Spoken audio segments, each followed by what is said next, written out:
history is today mali history mangan mali ko history is mang na sinungi man ma mi yaw yaduna nuai te aduna taseng na Shillong Raspberry gi lady red building si tiega tur ga leira babuda ko tiega tur ga leira babuda khoi adai area da khoi na kanmang amna ba khoi labi chinba mathok taram rai khale ko aduna tu dri ngai da tu dore na sidok sidi taseng na history do namna thudi ko mali namna ma khana mali ha thonjage aduga den ngasi complainant pen do mayam laura sigi daita kana puduri ha question ju khang jage ko aduna sai area ko hajning si ngarang ju kana mo khoi dum thadok khoi lady by structure sing yauri ba ari ba matam gi sahi 90s matam gi 80s matam gi ko se khudam moina yauri ba ko yauri ba sahi khudam moina sahi 80 90 sure na hari ba du gumba matam gi lady ba structure sing je low ya material sing loy lobi daga ko loy lobi daga na tasena masi gi material sing jino ne ba posak tu gi ari ba pot khoi upang amduri se kono aduna sai area se khoi hajning idana khoi kare hai ni kare hai ni chabi ga du pda department na su ba du yam ko yim bim sangi aduna pen da ba mayam ji gi oi ba posak se masi Tadi tu gaya pun lawyer apa ni na, karena ada komplain tu dengan kami mungkin rekod tu na, lagi governor tu mengai, saya governor tu sini masih nolak tu malai kan betul ko, ai kerja hok dulu ni, ai kau yang selling ai dah, kau tahu ingat tu tak ingat dah, apa yang kau nak ingat dah tahu ingat dah tu na, ai untuk inquiry tu jaga, untuk yang jaga, hari tu kita malai kan betul ko, adu na, kalau dia ada roy, anu lirin kau hajat ni si pen tapi lagi ko, sugum bayam historical lepas soal semua apa ni fuga mapan September kita kun mat itu kuyak pinak hiba, kau sugum bayam historical lepas place apa mama ko, masih kau kaya hari ni hatu nang roy na sagi sampai karur keragi heta ko karur keragi itu gumba sagi ojo itu kerja tanam hona matam da kau nang roy tapi tapi tu dia kau semadi kau kawang mau itu baru tu kalau tak amani anu masih kau nak kerja beda tersiang na cap sana hanagi lady ba hanagi situ yauri ba structure heta ko si sahab di yaromi ba any kind of materials ko masih itu tengah iPhone na kau situ da uriji kau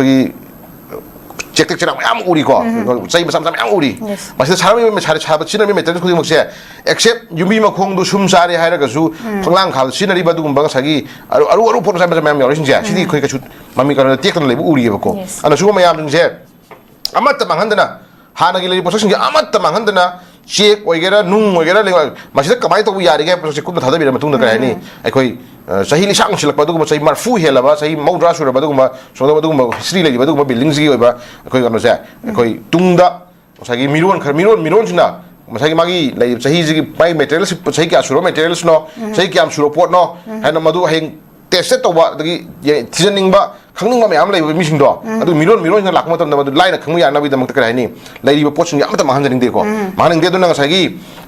ibai pun saya jadi tu ibai pun Pai pun poro tengah sagi ulit tu hendak kigeni yang bimu hongo yang aku, sum cari hari potu bau tu ne, sum tu na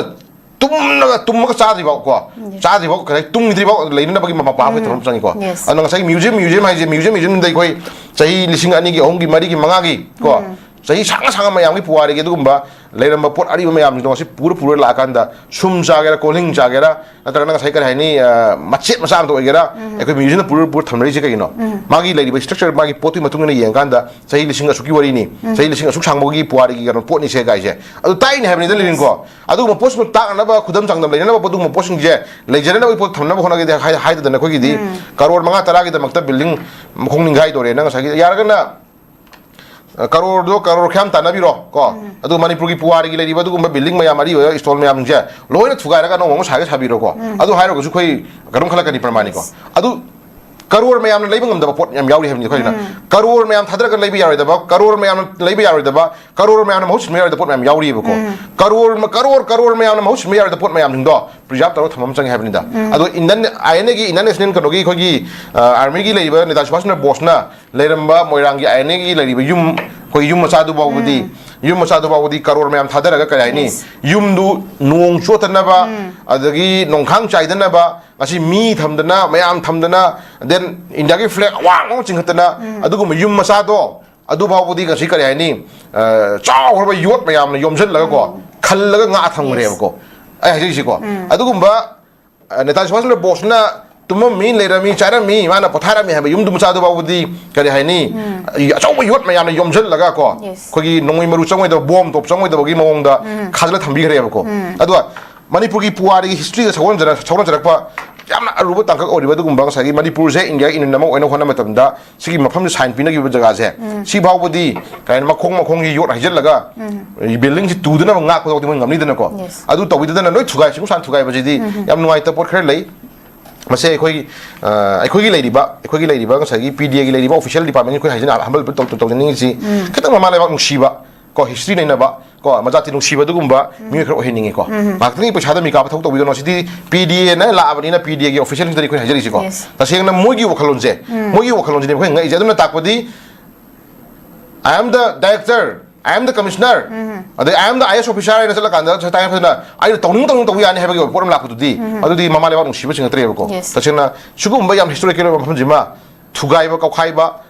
ꯑꯦꯅꯤ ꯁꯦꯝ ꯁꯥꯅꯤꯡꯕ ꯂꯥꯛꯄ ꯃꯇꯝꯗ ꯀꯅꯥ ꯀꯩ ꯇꯥꯅ ꯑꯩꯈꯣꯏ ꯄ꯭ꯔꯖꯥ ꯃꯤ ꯈꯨꯗꯤꯡꯃꯛ ꯍꯪꯕꯤꯌꯨ ꯍꯥꯏꯕ ꯅꯠꯇꯦꯀꯣ ꯄ꯭ꯔꯖꯥ ꯃꯤ ꯈꯨꯗꯤꯡꯃꯛ ꯍꯪꯕꯤꯌꯨ ꯍꯥꯏꯕ ꯅꯠꯇꯦ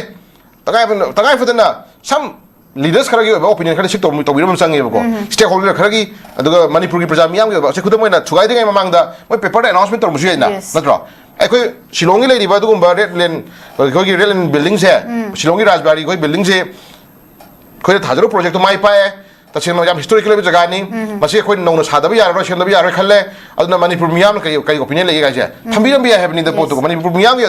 ꯑꯗ ꯀꯅꯥꯒꯨꯝꯕ ꯃꯤꯑꯣꯏ ꯑꯃꯗꯒꯤ ꯀꯃꯦꯟ ꯄꯤꯔꯛꯇꯕ ꯇꯥꯔꯒꯗꯤ ꯒꯣꯟ ꯑꯃ ꯇꯧꯕꯤꯌꯨ ꯀꯩꯁꯨ ꯀꯥꯏꯗꯦꯕ ꯇꯧꯕꯇꯕꯨ ꯌꯥꯝꯅ ꯍꯤꯁꯇꯣꯔꯤꯀꯦꯜ ꯑꯣꯏꯕ ꯖꯒꯥ ꯑꯃ ꯊꯨꯒꯥꯏꯕ ꯃꯥꯡꯍꯟꯕ ꯍꯥꯏꯁꯦ ꯑꯩꯈꯣꯏ ꯉꯁꯥꯏ ꯃꯃꯥꯡꯗ ꯃꯌꯥꯝ ꯄꯟꯈ꯭ꯔꯦꯀꯣ ꯃꯌꯥꯝ ꯑꯃ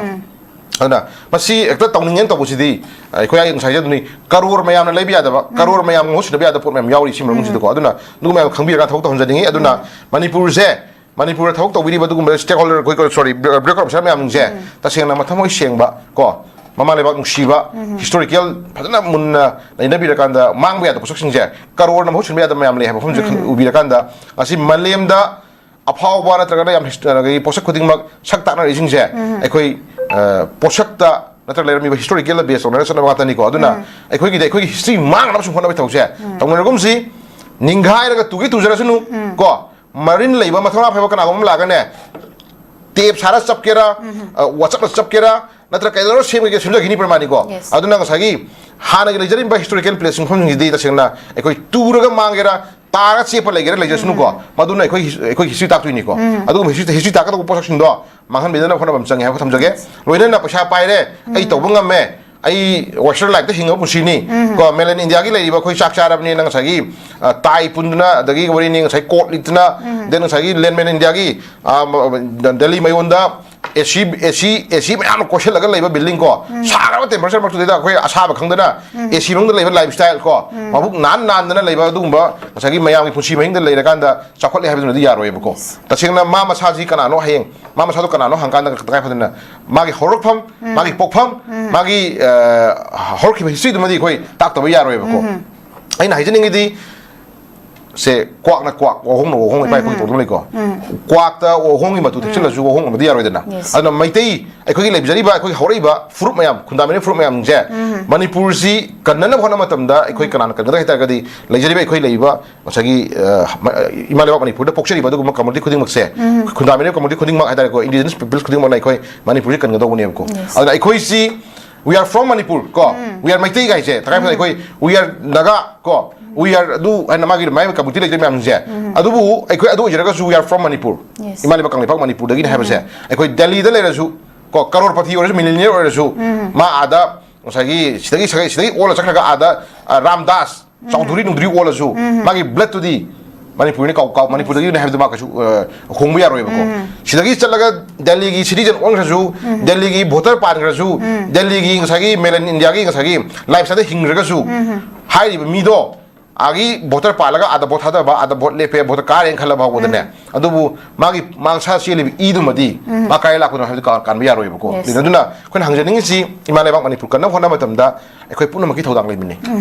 aduna bureaucrat officersingna atamoi singa thok to umchangi bureaucrat officersingna thamoi tingna thok to umchangi Manipur history puja to hona matamda makoi da makhut pai law makhut pai power singdo phajana sina birakanda Manipur history kan umchangi bako an prajasna laujari sidi hana gi lejari history do mahanga no lawne ba history mahanda na hona bhaibsna miyam gi musindana aduguma leibiri leader sing MLA sing miyam gi the government gi thok to na leibiri government saben leibiri adugumba bureaucrat officersing na Manipur history se mang do hona badana mathong ne bako prajana laujabani ek to no moine bako aduna ek to do moisinduna ngasi kari haini without प्रजाजन की comment तो लोरम दना प्रजाजन की intention खंगलम दना पैसा खरा लाए ना तू दूरे ना थुगाई बने है तारा कदी हम चला बिया तो पोखरी यावरी है तारे को अदुना हजी कोई हजी नहीं से तसिंग ना once थुगाई पोट आइदोदी कोई काय की बिल्डिंग से अमुक छमदन बदम माइदिन ताइदन परमानी को अदुना लेरी बिल्डिंग से कोई फना मानना बस ये मजू फना सनाना नप से मजू मखोंग सनाना योम का है से मजू हाना की लेरी स्ट्रक्चर की हिस्ट्री सही मरफूगी सही मौद्रागी सांगा पुवारी के तुम बिल्डिंग ने ना है बदो हजिक नौन सागन मधु है के यागद्रा को हाना ले रमी सही मरफूगी पुवारी बिल्डिंग ले रमी अदुबु याद थुगाई के महंग रे हजिक नौन नौन सारा बने है तारगदी अदुदी अदुक सारी बिल्डिंग दो सही मरफू ममांगी बिल्डिंग नते बदो बाराना सा बिल्डिंग है कने नत्रो अदना हाना की ले रमी स्ट्रक्चर दु एकोई सही मरफू सांगा सही मौद्रा सांगा सही साम चाम सांगा पुवारी की बिल्डिंग ने ना सकता तुरिसे ले रमी स्ट्रक्चर ओइरम मागी मेटेरियल्स मैम मागी ले फिल्म ताकनी बो लिन को अदुना मदु नोन माखन भाई बसे नोइते अदुना दैदा थोंग थोंनाव कैगम लौ या खर लौरगसु पाजंगनी दुम हाइरि को अदु मंगदी लिरिन तगाय Fadna ngsaigi kai ligli mong shamakana da mami tarani pura aseng mo original o yara roi aduga ligli da phajana bagi damak da chana na diamond na adagi kai gamba magi any kind of khagi metallic me yu ma sema ju hana gi tabi yara roi da poto aduna adugi noi ta baduni hoji khoi hajini si complaint mayam pen da mayam sida any kind of CSO leaders sing political leaders sing ado to mayam si pen da laure ko masida PDN na aduga mayam sungu usundana idai laina ko khoi ngsaigi तू दूरे ना कोई थुगाई रहा same के तो वनी गायना line हाइडोर पोजिदी सी साइ area से नहीं कोई ना साइ एनी डिपार्टमेंट के ऑफिशियल मना तोंग बगी खुद राइट ना पाइरा क्वेश्चन ताकपदी अखोई सी हाइरिबा ऑफिसर्स नुगी मरुमदा तौबंग लीडर खरना बैक तौर थमगा सी थुगायु सी मांगहलु सी तुबलु सी मांगहनगो सिलोशनगो सी लेहन गदु का हाइबजे अदु माइना हाइबा मी लेरबरा हाइबा जी खुचिंग दंग मक्तरेबको अदुना लेरी पसकसे PDN ना अजि तंगाय फदना तौदि थौकसे करिनो हाइबको ग्यान दासलते मणिपुर से नोइते करो लेरिन को दुना गवर्नर की मसजिदा रोल न करिनो तसेंगना अखोय हंगजनिंग सी तौबा यारने ना मणिपुर गुंबा स्टेट मसादा अखोय पंगतौ तौबा हेना बिजि लेरबरा तसेंगना मसी इंडिया की चावरबा दु मलेम की चावरबा मलेम की लेबा खुदिमुक्त खाइदि चावबदा पार्ट अम ओइरिबा इंडिया जिसु इंडिया की लेबा मनुसिदा अखोय हरियाणा दा दिल्ली दा यूपी दा महाराष्ट्र दा अखोय सही लिसांग सिटना को लेरकपा थुगाइबा यादबा समजन लगा दुम मागी historical nga laksa bai ko nga laksa mayam racing do aduna kamain ubiri ko manipur sidana tangai phadana ekta tawba yarani ekta khoi toring tawda karan kari haiduno pangtau tawba yarani habai niyom na leirabra ko leirabra ko question khoi hangjaningi aduna tasengna manipur si India की part अमगी मौंग the उरक्तबा को अदुगा then बसा की हाना लेजरक historical history के सगोन जरक मयाम मागी अरी बयाम सिंजे मसी तसेंना preserve तौनिंगतबा को मतम की चुना मौंग मदा तौनी फिल्म लागतारगदी साइ एरिया सिदा तसेंना अखोय हिस्ट्री मांगनबदी यारोइदना को हिस्ट्री मांगनबदी यारोय इनौना को इनौना सागी सेंटिमेंट सोप या मौंग मदा इनवाइट तौ मानु मामी से तानिंदे को अदुना हरिबा मणिपुर की लेरिबा नहाजिंगना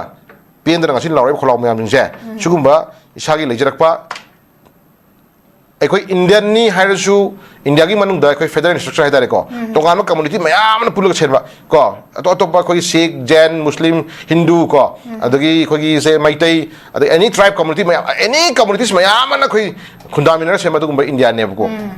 असिगी मनुंग दा पिकपा चावबा तो खरकांदा मागी अपिकपगी अचौबगी मागी लेजरीबा मागी रिलीजन्स को मागी चटनबी लोनचट फिजे चक्चा सिगी मयाम नि कोई ओना तोम चंगेबको अदुना ngsaigi इंडिया से कोइना मेजॉरिटी नि एकोइना ngमबनी एकोइना मी मिसिंग यामाबनी एकोइना कल्लबनी एकोइना तोइदों तोदों हेतारगदी अदुदी कोइ याबा ngमोएबको अदुना कोइ हाजिनिंग सी अपिकपगी महम साजनु अचौबगी महम साजनु मागी चटन लोनचट मागी फिजे चक्चा एकोइ मणिपुर द चटननि बनि तिनिगमसे एकोइगी लेजरीबा कम्युनिटी सिंग सेली चारिबा दगी चारिबा थाइबा मयाम चोन फिजे चक्चा मेल इंडिया दले कमु खोइ मानवदी यारोइबको अदुना मी दुगी लेजरीबा मागी लाइफस्टाइल मी दुगी लेजरीबा मागी हिस्ट्री मयाम दो प्रिजर्व तौना ऑनर तौना थमकांदा चखोप इंडिया मर कदोबनेबको अदुना इंडिया चखोटनबा होनबा हाइबसे नकंदा मसा मरेंग मयाम फंदोइबा स्टेट मयाम की पुछि महिंग नकंदा फंदोइबा मसा मरेंग मयाम की पुछि मरोन चरलोन चट मयाम जे पासे फजना प्रिजर्व तौबिरकांदा अदुगी लाको ब्लूम दुना इंडिया चखोक तौबनेबको अदुना तदना ngsaigi कोइ कराइनी एकता खोइना ngमबनी तौरदौनी गाइना पंगतौ तौबदुदी गन तौगिबदी याइ ngमेना तौगिबा याइ को ngasi मालेम की लेबा खुदिमक्ता नुमित तादे हाइरिबा दुगु ब्रिटिश साम्राज्य को ब्रिटिश ना ngasi पृथ्वी से कंकर तम लेबा कई लेगिने को तौया तौरमेना मोजो अदुबु मियोय बजे ngमेना मा मतम खरदि मा तौबे याय अदु मागी सु मागी लिमिट अम लाकने बको अदु नंग सगी लिमिट तो लाकान दि कै दौरे सगी खोगी पेन दबा नुंगाइ तबा निंगम दबा मयाम निंजिना खोगी बसिंग यामक तारगदि को अचौबदुसु अदुम मतु सोरबो मतम लाकने हाय तारे को मतु सोनबा फबा नुंगाइ बाइजे politics mangai up and down ni ko rajniti khongchat ise matam punamak ta kaisu BJP na dum pai ni habo sulaite matam punamak ta Congress na pai ni habo sulaite matam punamak ta any political party na pai ni sulaite ko India se ngasi kalle hairi hairi ba BJP lengak na India se ngasi loina mak palabra nate ato to state sing da mai magi regional party na pano myam yauri ko aduna tuan ba state sing da tuan magi regional political party ato political party na pano myam yauri aduga then Congress mangai ko Congress se nisang sin na India zi moina conquer taw lakre ko moina pala lakre do bu end of day moi juma tu shonma no min lakta ngasi kadre thudi ga ngasi BJP na palis ni adu maina ko hajin ngi di ai ngamme kalle ha na ngasi gi ai mangai se paje si limit lei bani ko adu na ikoi ipa ko lasari ba ko ningjeri ba ibudo ibenda wa tare ko yam akan ba ishor ni ko Jisu Christ na pok ngai mamangi wari da ikoi ibudo le rame koi khangja hajari ni ko Jisu Christ na pok ngai mamang da कोई विधो लेर में है बजी मसे कोन है history सखीनी सही सांग अब पुआर सखीनी को अदुना कोई लासरी बई विधो इवेंट दोसे कोई मपाक तप्पा इंग तप्पा मियो अरनी ईश्वरनी अदुना कोई द तुहत पीरी बाय कोई द नमत पीरी बकमु से वन डे सोय विधो इवेंट पारा तबी रखने थमजगे अदुना लोशिला को हाजनिंग इसी लिरिन पीडीए द लोरी दाइट जे नुवाइते मोगी थौदांग यामना कराइनी लेबा मसा तादे अदुना देन डेवलपमेंट तो बिदो के अथिंग मलेते तबुदो सुगुम याम हिस्टोरिकल प्लेस यामना मसक नाइ बमफम को कावी यारि दबदु मफम जिंजे सुगुम सिगी वादा त मणिपुर ले मफम खुदिम सुमंगाइ थबक तरम दाइदा तबिरम दाइदा मणिपुर प्रजा मियाम की स्टेक होल्डर मियाम की बा कमेन त नबि चुमेबा को हाइबदि मसे बिल्डिंग से याद रे थुगाइ रसु हारसु कंगला मनुंग द लेबा खोई याम हिस्टोरिकल मफम याम लेदन प्रमाणि को काइबि सोका द मफम याम लेदना सि सेमदन की हारसु सि सेमदन बद खोइ जे ngamna ko shunung gani hana shu kai hon ni tawuta ko shunung ma yar roi masi amtang shunung ko mai to milasi kai je ko tanami ne bam chang have ni da aduna public khuding ki loina manipur ki 36.47 lakhs lady ba mayam gi opinion lobby habna te ba ko tawuta bu miyam da khanglam mam chang e ba ko sugum ba yam historical bam pham jima aikoina thugai ba manghan ba nongna sa ba haise chapma na ba khai haji ne ba sana na yoma ga sarasu nupa na yoma ga sara diamond yoma sara ga ju hana gi leba ko gi sahi lisang silak photo gi oiba history ba ne ga photo modi ko kala yar le roi ba ko adu posin ko mahang da du wani aduna lei posak se pda gi lei officer ni na lori bu daita je khata nuaite aduna hajukti tangai phaduna mogi losengre gon thugai lo ram ni ke doduri ana ko hajining je sugum je matung nak to bu yadana bai damak sidai da channel ba du official sing je chap chana ma du government gi decision ko ngi matung na ko sugum ba thabak tarom daida tawdo one day heta today heta na sam matam gi mamang da koi miyam gi ba kamen na ko government gi ba du mayam strictly ko tawon to pot ko yeng chang he hon je thamma yana na bai damak pang taw to ba to bu yadana ba he ko adu gum ba strictly kai government ko lohon je ningi adu bu lobby ka lobby drive du ma de khang dre maram di government is government ko government ni aduna ai building di la na ngasai tangai fadana manipur thaba yaroi muthatla chatla badu bawda kar haini ai inquiry tawro singare natra tawri thamngare sidai dokna mi mang bawda ai karai ni ngasi bawda dum silently lady ko de dokna koi chapya handri yam ngai ta bori mem leiduna sugum bayam historical jaga je solak pa je koi yam ngai te aduna manipur gi puari da ai na mu hangat na mu hajar kan da pda da koi hingjari je sol lising ma pa nifuga mapan September ki tarik kun ga ma thoi je amtang recall to bi oba laibiri ba pda ki official induna pda ki officers induna MCS or MBI IS or MBI broker officers induna koi tawang am haire singe le kamu induna amtang recall to bi oba so lising ma pa nifuga mapan September ki tarik kun ga ma thoi adu pina ki khuyek pina ki phum gi building je ngasi sahi marfu sure maudra sure habi report ado amuk nauna sara matungda adumba sahi marfu sure ba maudra sure ba sahi chama sure building du gi oba structure do amuk nauna photo ngam ko sunu khoi hang jening e ko aduna nauna sa ba se nauna count down to rani ko leira mi structure do koi sahi kana guma heng chatra chatri mana magi tongan ba thesis sama ining ba magi puarim semning ba wari mi ining matam ke dawre leira building du gi magi structure du yeng kan koi masidi sahi ngaran hana sa ba building ni na koi highlight ne photo ko aduna leira mi structure do koi photo hona matam da history ma nauna sadi maleng mi leba khudin khangna hona matam da leira building structure do koi chak tak tu ne ba ko aduma mayam thugai le sing je leiba officers nu na sok le sing ma chama pa nifu ga mapan October ki tang kun ga mathoi ko masigi numit se amtang pda ki leiba official ni amtang recall to view adugi numitu da ki leram adugi mamang da ki adugi numitu ki mamang da ki leram building se ekoi ngasi ꯄꯨꯡꯊꯨ ꯊꯨꯒꯥꯏꯔꯀꯥꯟꯗ ꯑꯃꯨꯛ ꯅꯧꯅ ꯁꯦꯝꯃꯀꯥꯟꯗ ꯃꯗꯣ ꯍꯥꯟꯅ ꯐꯤꯕꯝ ꯇꯥꯕ ꯉꯝꯒꯗ꯭ꯔꯥ ꯍꯥꯏꯕꯁꯦ ꯑꯗꯨꯝꯇ recall ꯇꯧꯕ ꯌꯥꯎꯐꯝꯁꯦ ꯊꯝꯖꯒꯦ